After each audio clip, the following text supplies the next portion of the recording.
Bonjour la famille, une fois de plus, soyez les bienvenus à cet instant de partage. Comme nous nous sommes dit que le mois de novembre devait être un mois consacré au partage d'expériences et de connaissances.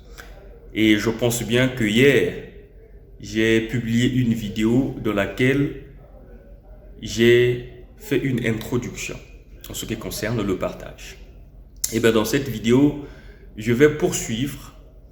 Et ici, je vais essayer un peu d'aller en profondeur, vous parler de mes débuts, pour ne pas être trop long, parce qu'il faudrait que je m'arrange que la vidéo ne soit pas aussi longue.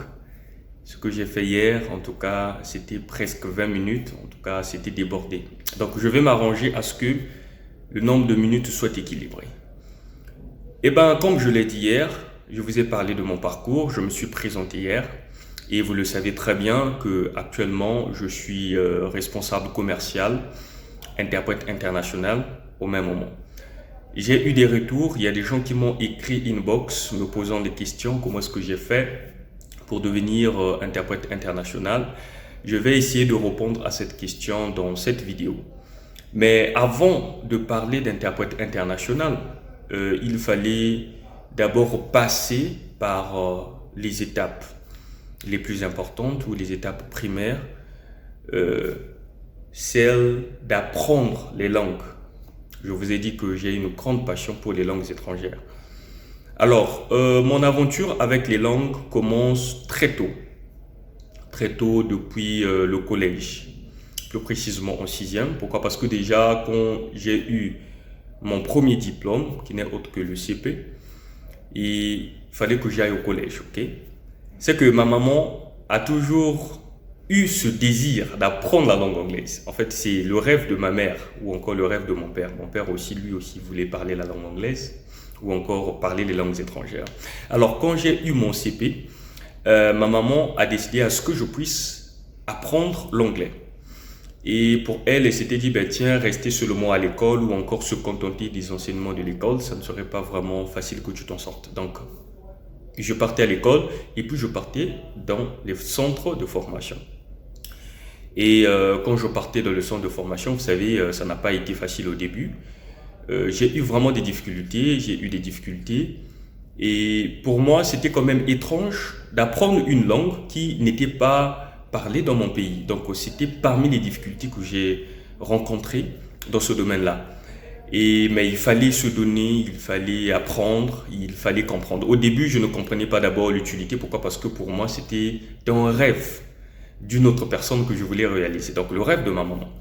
Donc, au début, je n'étais pas vraiment en profondeur. Je ne me donnais pas vraiment comme tel.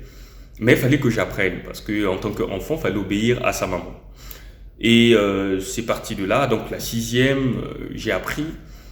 Arrivé en cinquième, je m'adaptais maintenant petit à petit et je l'ai compris une fois quand on a fait les épreuves écrites en anglais, et ben j'avais la meilleure note. Je me suis dit, ben tiens, meilleure note, vous savez ce que ça fait.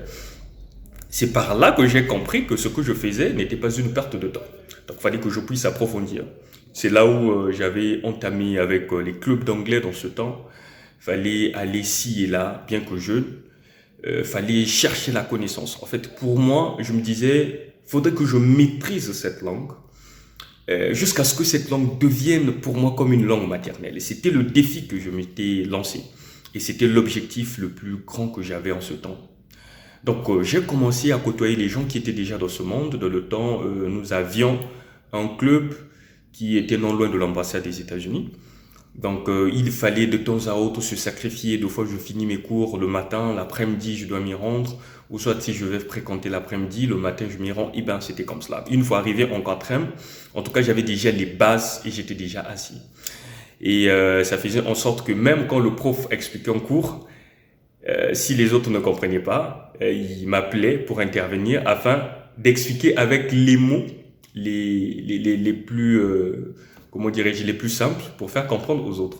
Donc, vous comprenez, ça faisait en sorte que je puisse encore assimiler les notions comme telles. Et ben de là, j'ai eu le goût de former. Voilà, donc en quatrième, quand j'arrive en quatrième, eh ben, je crée un petit centre. Bon, en fait, ce n'était pas un centre, mais c'était un endroit de rencontre avec les collègues de l'école qui avaient du mal à comprendre cette langue-là. Et ils arrivaient, on travaillait ensemble, et ben, c'est moi qui jouais le mentorat. Donc, j'étais là en train de les coacher, de les orienter, et j'ai pris goût. Vous comprenez, j'ai pris goût. Et quand on arrive à la fin de l'année, ces mêmes amis ont dit, mais tiens, pourquoi arrêter? Il faudrait qu'on continue parce que vraiment, on a eu des bases, voilà. Et c'est parti de là. Donc, c'est à partir de là que j'ai commencé avec les centres de formation en anglais.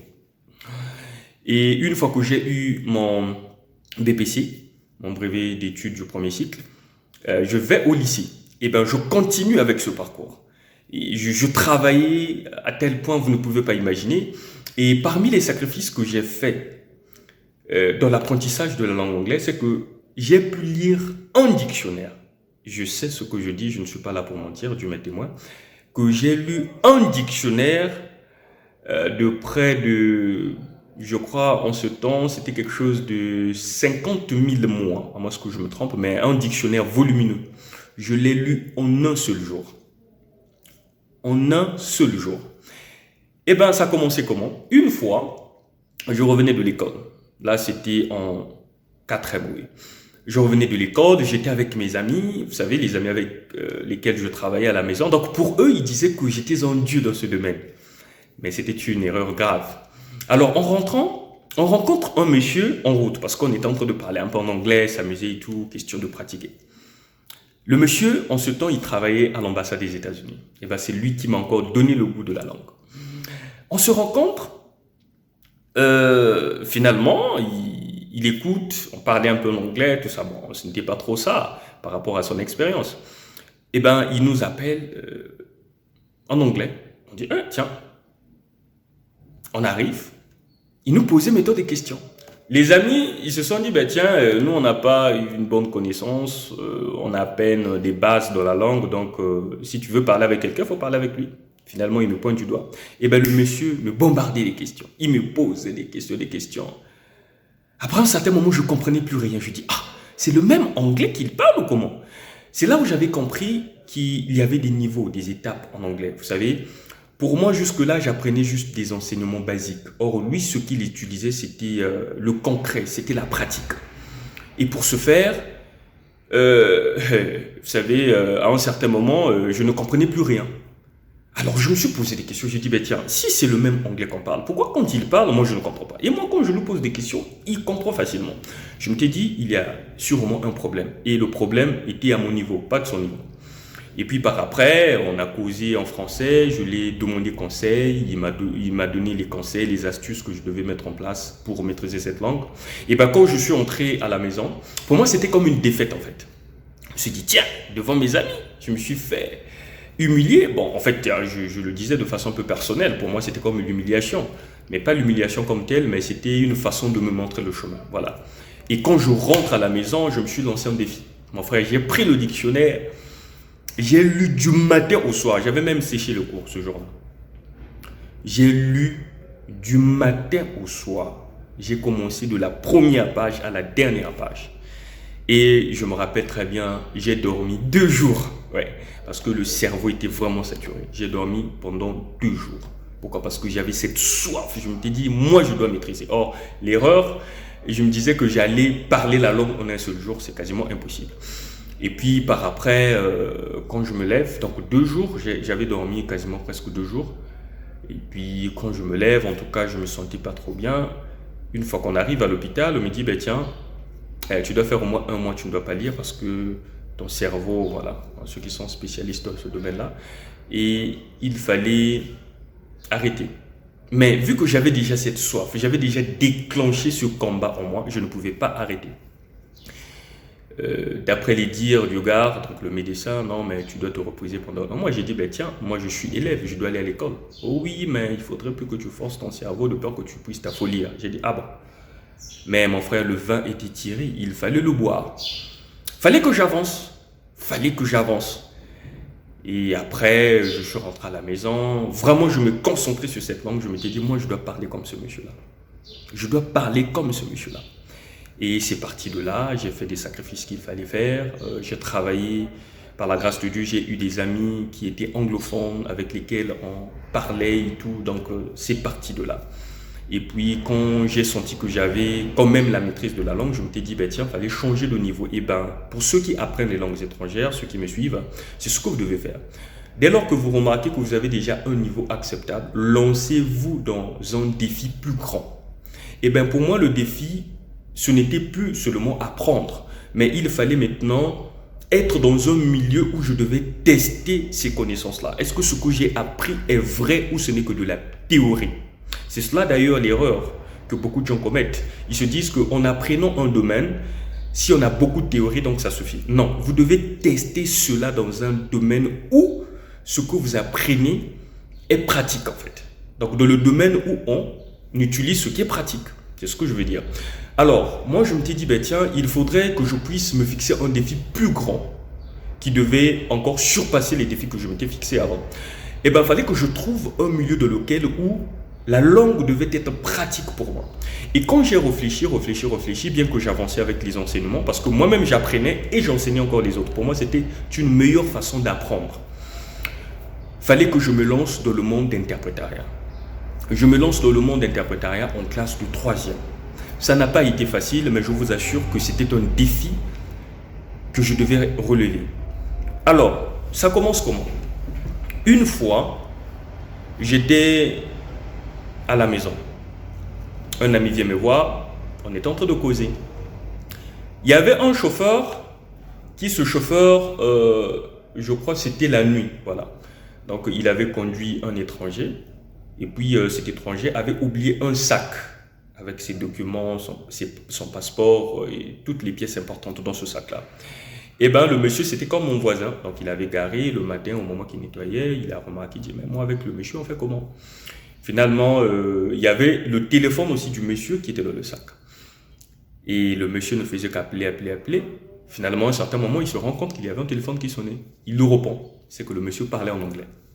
Il dit, ah, mais comment est-ce que nous allons s'entendre là? Après, le monsieur se rappelle, ah non, mais il y a un petit ici qui travaille souvent avec ses amis, en anglais, il peut se débrouiller pas mal. C'est là où le monsieur m'appelle. Il me donne le téléphone, mon frère, fallait que je risque. Pour moi, c'était aussi une fierté en fait. Il fallait tester, est-ce que ce que je fais, c'est vraiment de la pratique? Et bien, on a parlé avec le monsieur, vraiment par magie, je le comprenais très bien. J'ai dit, waouh, c'est intéressant ça. Je le comprenais sans problème. Après, le monsieur nous fixe rendez-vous. Voilà, le monsieur a dit, ah bon, petit, vu que tu parles la langue, on doit partir ensemble. Nous sommes allés, j'ai aussi interprété à ma façon. En tout cas, la conversation était fluide, il n'y avait pas de difficulté. Finalement, le monsieur dit, ah ben c'est bien, vraiment, tu es un bon interprète, tout ça. Bon, il parlait en langue. Finalement, moi j'ai dit, ah bon, c'est le monsieur d'ailleurs qui avait sorti le mot interprète dans sa bouche. Sinon que moi, je n'ai jamais pensé à cela. Alors, moi je saisis, je bonde sur l'occasion, je dis, ah oui, voilà, tout ça. Et puis, on s'est partagé des courtonniers, voilà, on a gardé le contact. Et bien, c'est le monsieur qui, à chaque fois quand il voulait faire des courses, il m'appelait toujours, on partait acheter des trucs. Donc, c'est là que j'ai commencé avec le monde d'interprétariat. Bien qu'au début, ça n'a pas été facile. C'est vrai, il y avait ces trucs que je ne connaissais pas comment le dire. Mais il fallait à un certain moment maîtriser ce domaine-là. Il fallait à un certain moment beaucoup apprendre. Et auprès de ce monsieur, j'ai beaucoup appris. Pourquoi? Parce qu'il était anglophone. Et il m'a appris dans la prononciation, il m'a appris comment dire certains trucs, ainsi de suite. Et de là, je me suis envolé avec mes propres ailes. Donc voilà un peu de façon ramassée, la façon que j'ai commencé avec la langue. Là, c'est la langue anglaise. Mais il y a aussi une autre façon disons, les astuces que j'avais mises en place pour commencer avec le chinois, surtout une langue qui, vous comprenez, c'est une langue qui n'est pas aussi facile que cela. Le russe aussi, l'allemand, un peu ces langues-là. Donc, certainement que je trouverai aussi le temps de vous parler de cela. Mais pour moi, le parcours le plus important, je pense que c'était l'anglais. Il fallait que je vous parle de cela plutôt. Ce n'est pas facile et ça ne sera pas facile. Vous savez, quand vous voulez apprendre un domaine qui vous apparaît nouveau, le cerveau ne va pas s'adapter automatiquement. Ça va demander du temps. Du temps. Donc, vous allez voir de 6e jusqu'en 3e, c'est là où j'ai pu avoir quand même un niveau acceptable où je pouvais peut-être faire quelque chose de pratique qui n'est autre que l'interprétariat. Et de là, et puis j'ai continué dans cette même lancée, j'ai interprété, je vous ai dit dans l'autre vidéo, que j'ai interprété dans beaucoup de projets. Et voilà, j'ai participé à beaucoup de cérémonies. D'ailleurs, j'ai été aussi membre dans plusieurs associations où par grâce, j'ai été le plus souvent secrétaire général ou porte-parole. Donc, c'était les deux postes que j'ai plus occupés dans les associations ou encore dans les ONG. J'ai quand même eu une carrière qui, avec de l'expérience que j'ai, je peux me défendre facilement. Donc, je pense que cette vidéo vous fera du bien. À nous revoir dans une prochaine vidéo. Au revoir.